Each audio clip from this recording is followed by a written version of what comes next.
So first things first, this is a first generation device from Apple, which we don't see very often, but it is an augmented reality / virtual reality headset with a bunch of cameras and sensors inside that you strap to your face.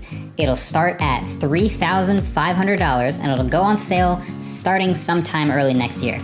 Nobody's been able to shoot video of using it yet, so I'm gonna have to do my best with descriptions here, but fundamentally, this isn't something that's paired to your iPhone or your Mac by default. It's a standalone computer with an M2 chip inside, its own Wi-Fi connection, a roughly 4K micro OLED display for each eye, a set of speakers right above each ear on the band, and then a dedicated new R1 chip, which is doing all of the real-time processing from all the sensors that make this headset pretty special. The inside of the headset is lined with a second set of cameras, which kind of feels like the next iteration of how phones right now have a rear set of cameras and a front set of cameras. And this has a few implications. It can A, record your eyes, and then use its general understanding of what your face looks like to turn those eye expressions you make into a full-on photorealistic digital avatar for when you're having FaceTime calls. So it will look like your entire face, even though it isn't. But then also, it can project a 3D model of what your eyes are actually doing underneath this headset to the external screen.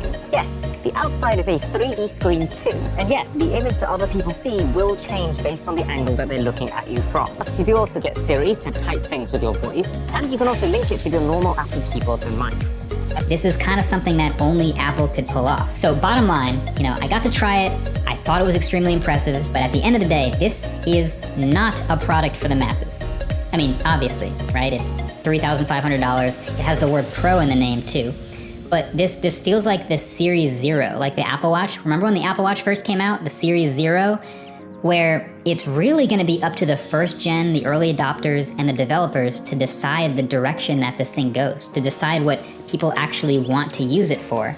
And that'll shape the future versions of it that we may eventually get down the road. Then maybe someday there's like a Vision SE that's like $400 that the masses will all adopt, and it'll be this next generation hit product, maybe.